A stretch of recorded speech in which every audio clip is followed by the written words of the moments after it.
What is up, everybody? We're back. Mild Mannered Supermen is here. This is our 4th episode. Jake, I've got some kind of big news, man. We're on Spotify, dude, and we're getting comments on the podcast. I can't believe it. Nice, like blowing up.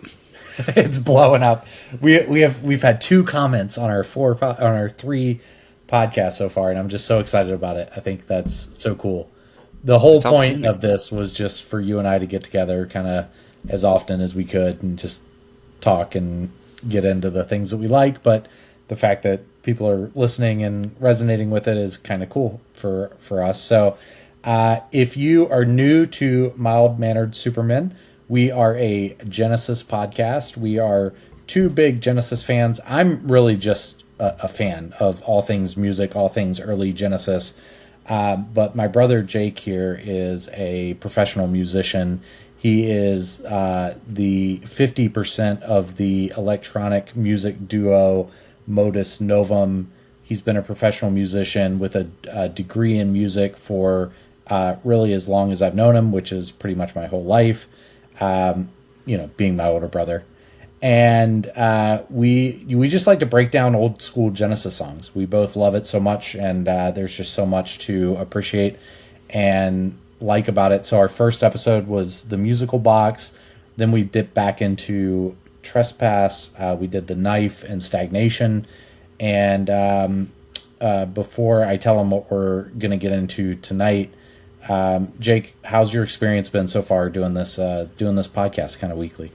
This is great. What it's kind of making me do is really dive back into some of these songs and look at them maybe a little more critically. And, there's no disappointment in that. Yeah. Tonight, I think, is a great example. This is, in my opinion, maybe, I know I said this last week as well, but this is a hidden gem. And kind of more elements of kind of progressive rock that we look at in this podcast, and that I want to kind of highlight in our conversations. The more I kind of see within these songs, and tonight is just kind of extra special, I think, particularly from an instrumentation and a audio production perspective, which are kind of 2 of my big interests. Yeah, I can't wait to get your perspective on this tune. We are moving back into Nursery Cryme. We are going to cover the closing song of Nursery Cryme in Fountain of Salmacis. We are excited to do this one. This was a song that, for me personally, when I think about these guys being 19 and 20 years old when they compose and record this piece of music, it is really mind-boggling to understand how they could put something quite this epic together so early in their careers. So awesome song from awesome album, really good closer to the album that features Musical Box at the top of it, and other classics like The Return of the Giant Hogweed, and Phil Collins' first vocal appearance in For Absent Friends. But generally speaking, the Fountain of Salmacis is like one of the just peaks of the album and peaks of early Genesis prog. Absolutely. Fun fact, Jared, I'm not sure you knew this, but this song features a really prominent Mellotron part. And I know we had talked about the Mellotron last episode, maybe, and it turns out it was not actually featured in that song, but it is prominently featured in this one. You hear it right at the beginning. It's the string and kind of orchestra sound, orchestra or choir sound that you hear in there. And we'll point it out when we listen. What's interesting about that instrument, the Mellotron, in general, is that it's one of the first electronic sampling instruments, right? It works by just playing a tape loop or a series of tape loops that are triggered by pressing the keys on a traditional keyboard. So it's an electromechanical instrument that utilizes actual audio samples to do what it does. The instrument that we're going to hear on this track was actually purchased from another working prog rock band in the UK. That would be King Crimson. And this is 2 years after the kind of epic, some would say probably the first true progressive rock album, In the Court of the Crimson King dropped, which had a lot of Mellotron on it. And so you kind of wonder, is this maybe one of the instruments heard on that album? Who knows, right? Might be worth looking into a little bit more. One way or the other, Tony Banks complained that the Mellotron he was using was a little out of tune, and they weren't able to actually get it tuned up properly. But it doesn't really matter. You can't hear it so much on the track. At least I've listened for something that sounds a little out of tune in the Mellotron. I don't hear it, but that may be again why Genesis managed to pick up this piece of equipment. But I think that's a fun little story. I actually know some of that story just from going deep on old interviews of the different Genesis band members. And there's an interview from Steve Hackett talking about the early days and how he is kind of personally taking credit for convincing Tony Banks to go get that Mellotron. And when they get to King Crimson's studio, King Crimson has 2 or 3 of them sitting around. Mm-hmm. And the guys in Genesis just assumed that they were just made of money. they're like, these guys have made it. They have so much money. Look how many Mellotrons they have. And then he talks about just how many of them it took to get the Mellotron out of the studio. I can't believe that. It's a heavy instrument. That's right. Yeah. And I would never know whether that was featured on this song or not. So that's where I just love having your perspective on these songs. What I thought was really compelling about this song, and there are just 3 major parts that I want to cover before we play the song. 3 things that I think are just incredibly interesting. And one is the bass line. The bass line in the song, I think, just moves the song along, and it's one of the better bass lines. I've always just been a really big fan of bass, and just Rutherford just knocks it out of the park here. I just think it's incredible what he's able to do. Yeah, that's a good point. I'm sorry, Jared, but that's a good point. Yeah. It's bassline stood out to me as well, and what's interesting is what I actually hear here is a fretless bass. So this is a fretless electric bass that Rutherford's playing. Nice. And that gives it a more unique sound than I think your traditional fretted electric bass. It's softer in certain places, but it also gives him the ability to kind of blend tones, like portamento is the proper term, but where you actually slide a tone up or down. So you actually hear that a little bit in the intro. But when his moving bass line really kicks in, the fretless bass gives it that soft kind of personal, I don't know, I mean, you can almost tell it's a finger, tone that's coming out there. That's a really interesting perspective there. I just jam down on the bass line. I just think it's so good. And again, just like how young they were when they were just laying this down. It's just amazing to me. Then the second for me is just Steve Hackett on this song. I mean, I think there's just one really outstanding guitar solo in here that just is an earworm. And it'll just lift your whole day if you, really pump it up and listen to it loud. I think that, this song is one that he made part of his solo career, and every concert he probably played this song. He would always do the, Genesis Revisited tours, and Fountain of Salmacis was always part of that tour. And I think it's a song that he takes a lot of personal pride in his early contributions to. this song, because he's just, I mean, outstanding on this song.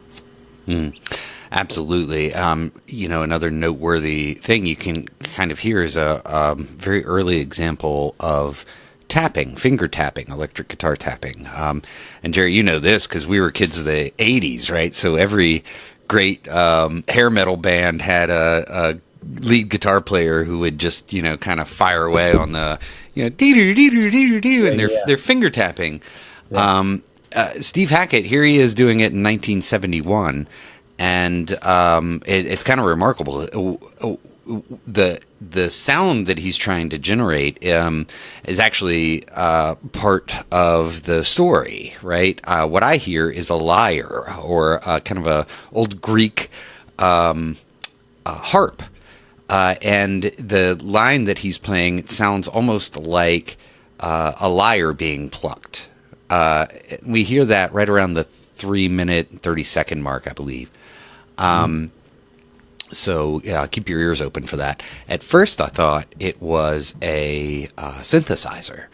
And I did note that sometimes a ARP solo, which is a monophonic synthesizer, is credited on this song. What's funny is that they actually credit a pro solo, I believe, which wasn't invented until a year after this. So I think what happens there is people are actually confusing Tony Banks' future use of the solo, which has a similar timbre to it, or can, as a synthesizer, with Hackett's actual guitar playing here. So in that tapping technique. What's interesting is that, even kind of the grandmaster of these things, Eddie Van Halen, would say he started experimenting with guitar tapping in the early 70s, but pretty much nobody was doing it at that point. So this is, believe it or not, one of the earliest recorded instances of a guitarist actually using the tapping technique, and that's all Steve Hackett. Yeah, and to me it comes out just as this absolute earworm of a solo that you think about all day if you play this song once.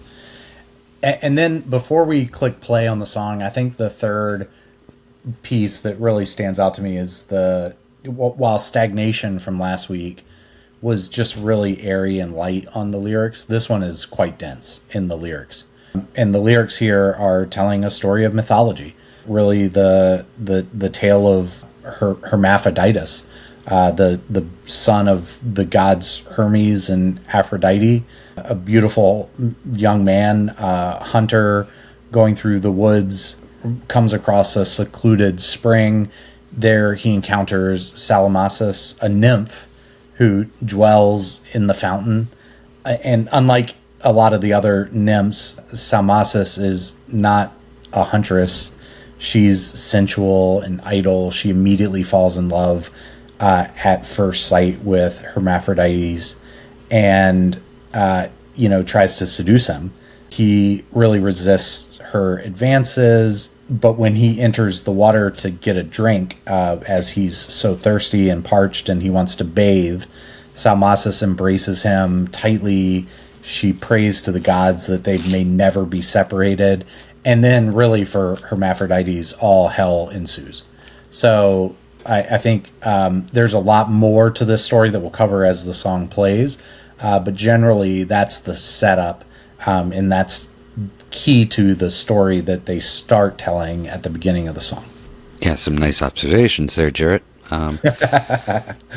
Well, this one has always just been so exotic to me that I wanted to dig a little bit deeper, and the role of mythology in art, especially the role of mythology in modern art, I think is just so prominent right now in 2025. We're seeing tons of just very successful Broadway shows like Hadestown. We're seeing kind of these offbeat epics of retellings of the Odyssey. We're seeing book series like Percy Jackson that go on to become movies and television series. Like, there is a whole generation of up and coming kids my daughter included, that are infatuated by these mythological stories, and the fact that Genesis was out there, using their school book charm to lay out these tunes that early was just pretty incredible. So, yeah, I think it really reflects on the emphasis on kind of classical education in the British schooling system of the mid '60s. Same kind of thing that Pink Floyd was pushing back against, right? In a lot of their music, and we kind of see it here. It's funny because I know lyrically, this is largely a poetic retelling of the story by Peter Gabriel, but Tony Banks actually does get a lyrical credit for some of his cliff notes. From his days of actually studying this story and having to pass a test on it, making it into the lyrics. So I'm not sure which ones those were, but he that exists. Well, I mean, he was a lyricist. He wrote a lot of the lyrics through a lot of the years. He's kind of famously not credited as a lyricist on any of their big hits. Most notably through the 80s and even into the 90s. But, for anybody to take anything away from Tony Banks' contributions to this group would just not fly well here on this podcast. So we'll see. So let's get into it. Let's get into the song.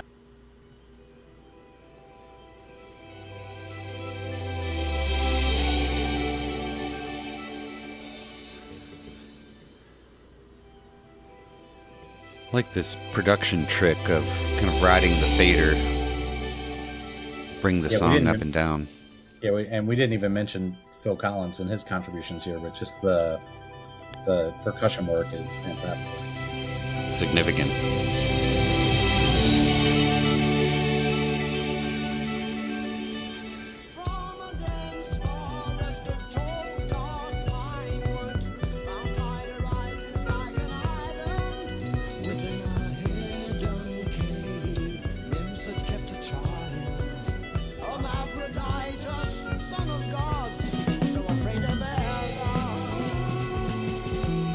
Very dense in lyrics here, so you gotta really stay locked in. Here's that Rutherford bass line you were talking about. Yeah. And you can kind of hear it, just that softness of the tone.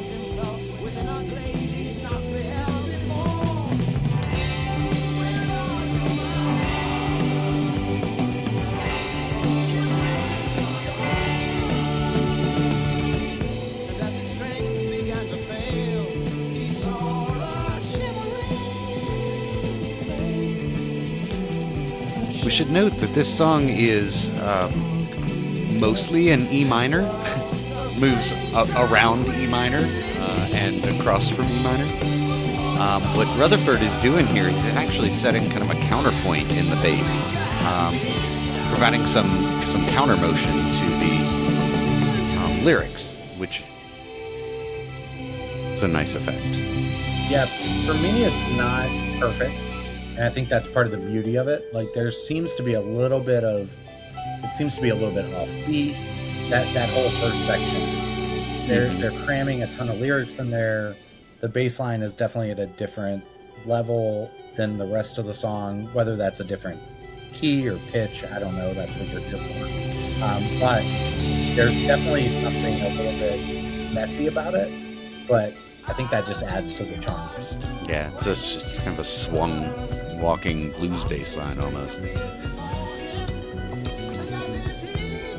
And I love this effect, that they use to transition between the parts of the story. You hear that swell in the band, swell and the backing off from a volume perspective.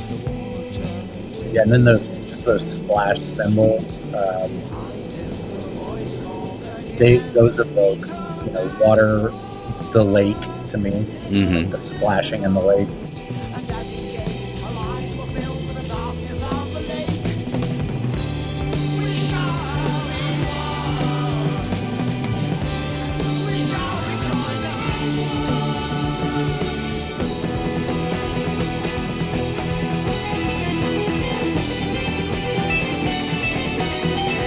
Right here is the tapping section.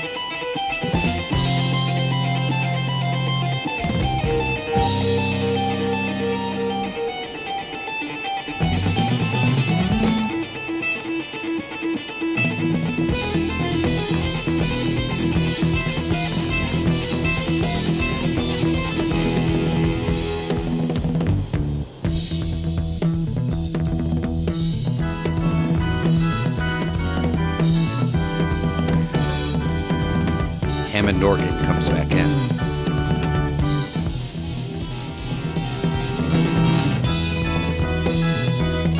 And we're 4 minutes into the song now, and in a lot of ways, the story has been told, but there's more to tell. Yeah, this is the struggle, right, between Hermaphroditus and Salmacis. Correct. Salmacis, some would say the rape scene. Yeah. That seems to be a nursery crying theme. She cries to the gods to allow them to never be separated, and so the gods grant her wish by turning them into a single organism. Yeah. The origins of the term hermaphrodite.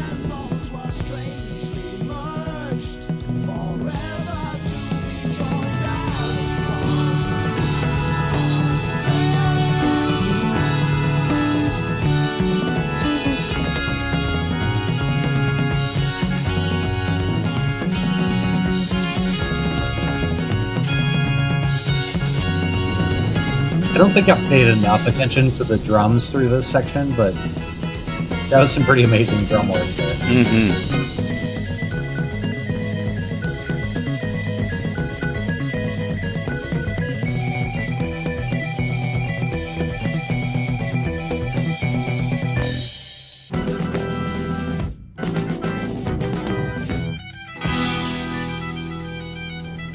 Yeah, Rutherford and Collins were certainly on the same page on this one.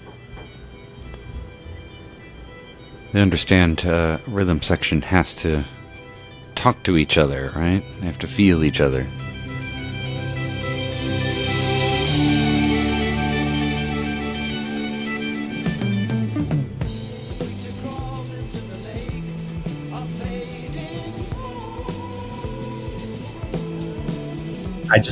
Gabriel's falsetto on this song is just so moving.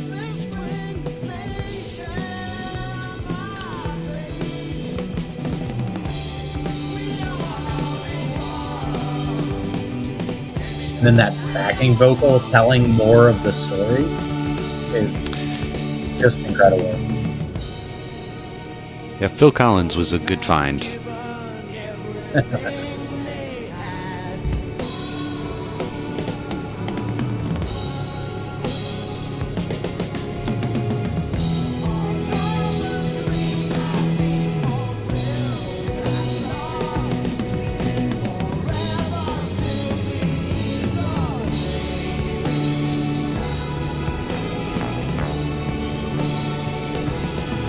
The bass really loosens up there, doesn't it? A little overdrive on that bass part there.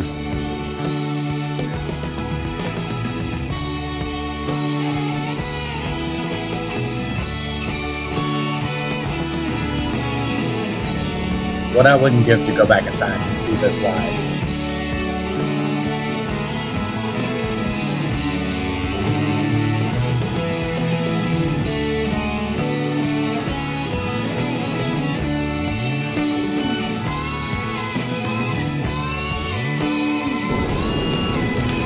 Some epic guitar work here. And again, that delay in the guitar is very influential to Queen later on. You hear Brian May do that quite a lot. Yeah, you mentioned that on the first podcast, and we didn't drill into that as much as I thought we should when I went back and was listening to it. So that's a fact. Like Brian May was a big. Yeah, he's by some of these early Genesis songs. Yeah, absolutely. He's on record having said that. At least I believe he is. Having said that that particular effect that he heard Steve Hackett do on this album, where you kind of hear the guitar. It sounds like two guitars playing. What it is a delay where you play the first part and then it's delayed by several seconds. So as you start to play the second part, the first part comes in and you basically are playing along with yourself, which is a very neat effect, and one that Brian May is going to use extensively in Queen. It's to me kind of the sound of Queen in the late 70s, and you get it a lot in early 80s kind of soft rock, I guess. Air Supply used it a lot, that sort of thing. But it's a neat effect, and Steve Hackett is one of the guys credited with creating that sound. That's incredible.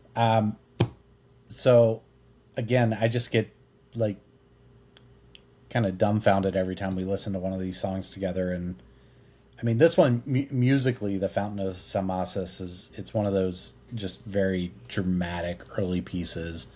You mentioned Tony Banks, Mellotron, really kind of creating that mythic, almost kind of sacred atmosphere. Mm-hmm. I mean, Gabriel's vocals on this, we didn't pay much attention to that throughout, but I mean, he just tells this story and delivers it in such a theatrical way.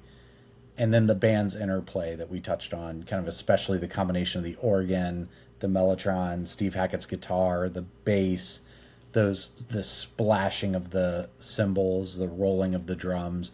I mean, it just heightens the sense of kind of that ancient drama and transformation. I don't mean to get political here, but like this was also just a really early commentary on gender identity. Mm-hmm. And I mean, I guess even an earlier commentary was the storyline itself, in Hermaphroditus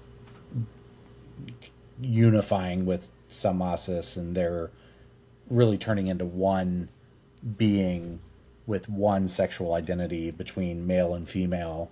But for these guys to be putting that out there in the early 70s, I think just speaks to an awareness of the world, a bravery, a opportunity to find art in, all the different corners of humanity.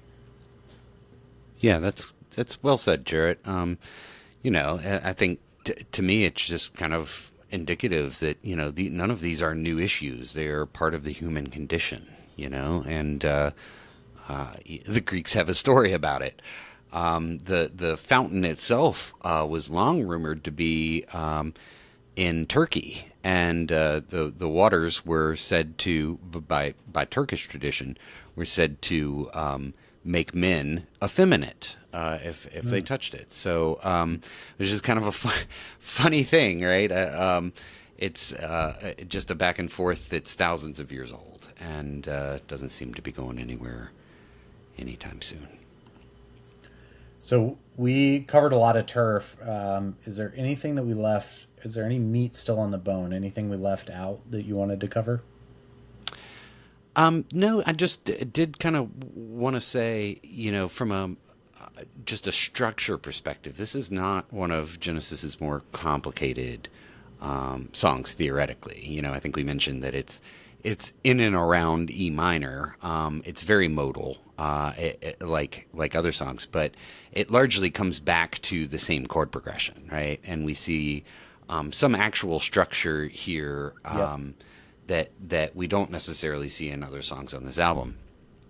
And all of that, I think, is just kind of telling of the type of song this is. Genesis is kind of dealing in not just a vibe, but the structure of these songs. This particular one tells a specific story and requires a specific style, a specific structure, right?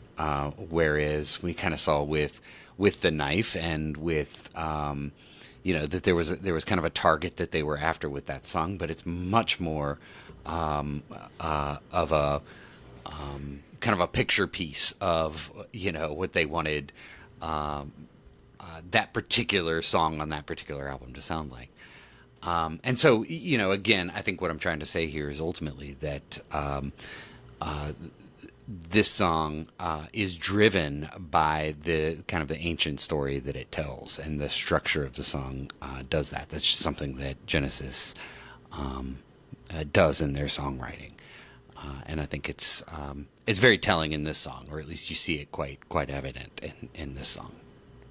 Yeah, I think that's what drew me into this song was that, especially the juxtaposition of coming off of Stagnation last week and then into this tune, where there are parts of this song that reprise, and you can kind of almost remember certain areas of the song that harken back to earlier parts of the song, and that is relatively rare in prog rock and kind of the early Genesis days, but I think it's part of the hook of this song, and really, to your point, I mean, just really helps move the story forward and keep the audience engaged. Yeah, you see, the song has stages because the story has stages, and it's probably the closest we're going to get to a chorus, Right. in one of these songs. Right. All right. Well, that is the Fountain of Salmacis. We are open to feedback, criticism, corrections, questions. Everywhere that we post this podcast is going to have an opportunity for you to leave comments. Jake, I didn't mention, but I've also put this up on iHeart Music. It's on Apple Music as well as Spotify and YouTube. It might be on some others as well, but check us out. If you enjoy what we're doing, please engage with it. Give us a like, give us a comment. Let us know you're out there. Let us know you're listening. We are going to keep doing it, whether you're listening or not, because this is just a lot of fun for us. We are also on TikTok. We've got Mild Mannered Supermen locked down there. You'll see little previews of the podcast on our TikTok page, as well as kind of a chronological telling of all things Genesis and solo album work by the guys. So be sure to check that out. We're kind of all the way up in like 1987 at this point on the TikTok page. Probably going to get into the second Mike and the Mechanics album next on that page, so stay tuned for that.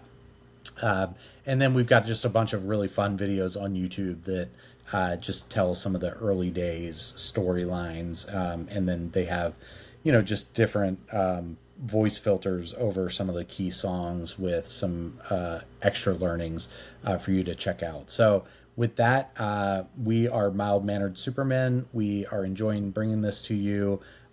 Jake, let's work on our outro here. How do you want to sign off tonight?